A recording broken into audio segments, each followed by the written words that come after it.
It took Islamic scholars to turn this quasi-religion into something much more scientific: chemistry. Increasingly, the knowledge of the alchemists found more and more practical applications. For instance, when, during the last decade of the 7th century, the ruler of the Islamic Empire, Abd al-Malik, made the bold decision to create a common currency for all his dominions, he turned to alchemists for help. The proportion of gold to other alloyed metals that you have to put into the dinar to make the dinar usable. Otherwise, pure gold will become very soft and you can't use it. So that proportion is adjusted by, believe it or not, in this period, the alchemists. It is the alchemists who knew how to combine metals together and how to get the proportions of this gold to silver and gold to bronze and so on.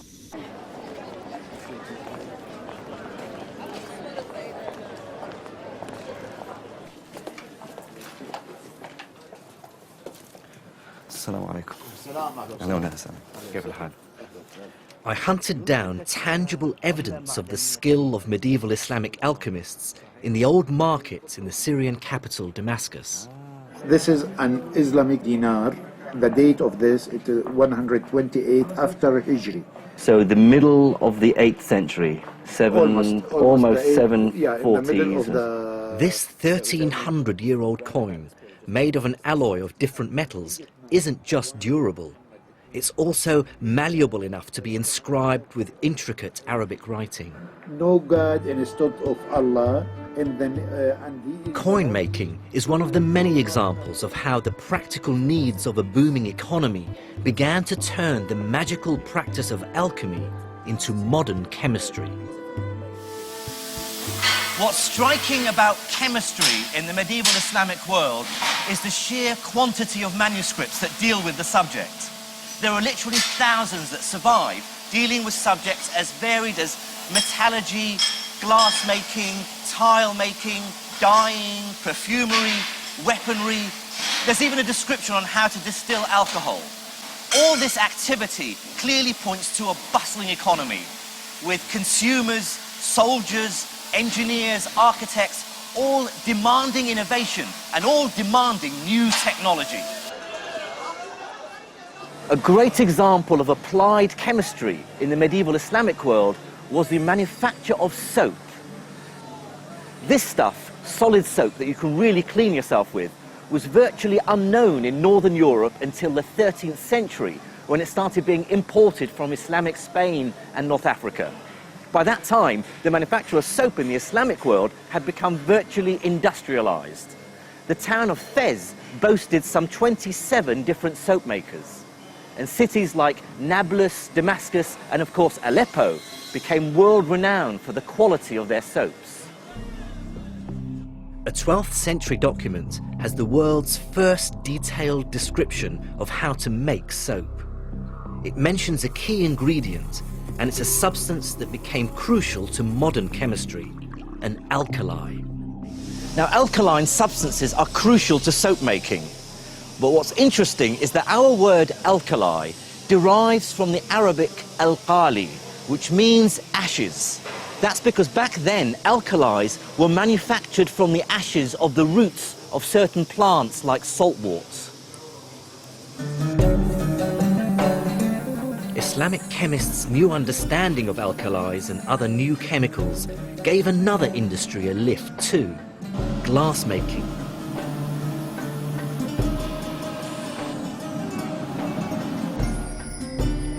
The Islamic chemists discovered that they could change the color of glass using newly discovered chemicals like manganese salts. And they built industrial furnaces, some several stories high, to manufacture glass in huge quantities. The legacy of their skills can still be seen in beautiful stained glass windows.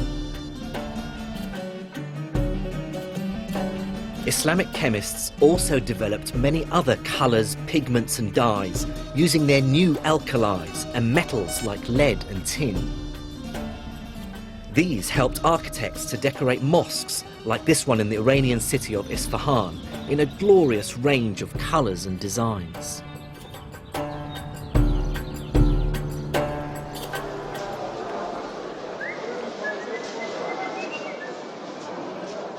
Chemistry was also driven by the booming market in perfumes. In the main market in Damascus, traders still make up your favourite scent as they would have 1,000 years ago. So it basically has a base of alcohol, and then he adds to it the oils from the plants that you want. Jasmine and rose water and mint. But these days they'll use... Very nice. Yeah, I think I'll buy some of that. Perfumiers pushed chemists to come up with ever more ingenious techniques for extracting subtle and fragile fragrances from flowers and plants.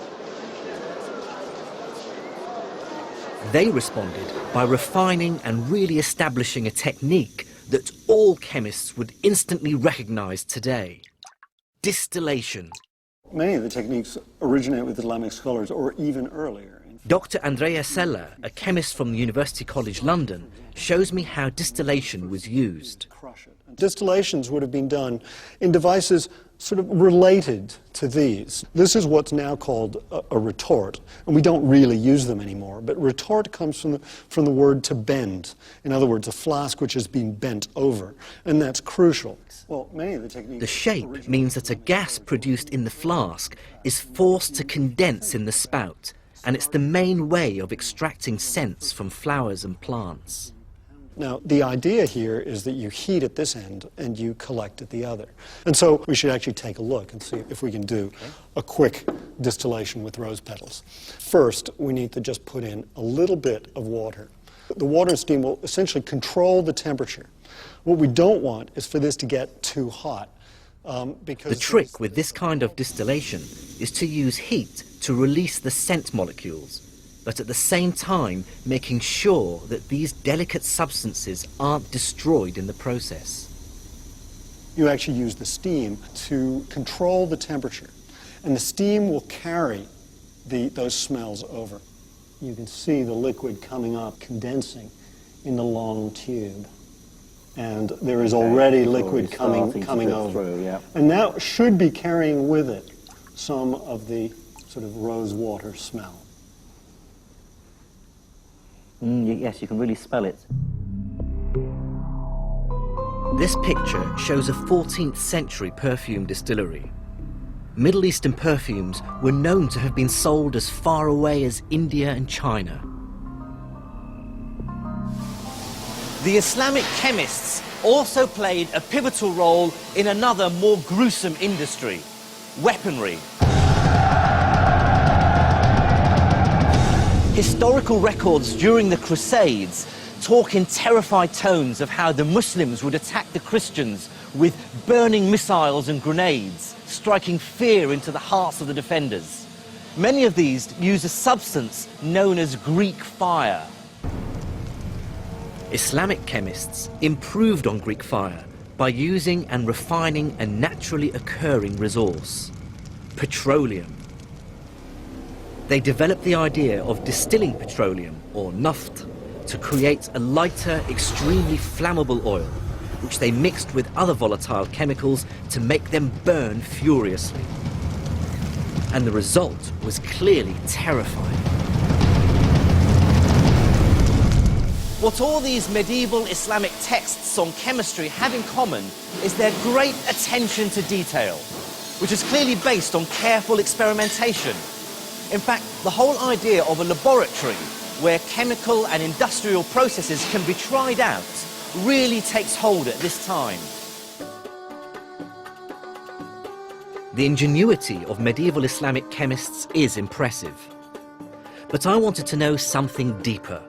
What contribution did they make to our modern understanding of the principles behind chemistry? This is the centerpiece of modern chemistry, the periodic table. It lists all the known elements. Its key idea is to group substances with similar properties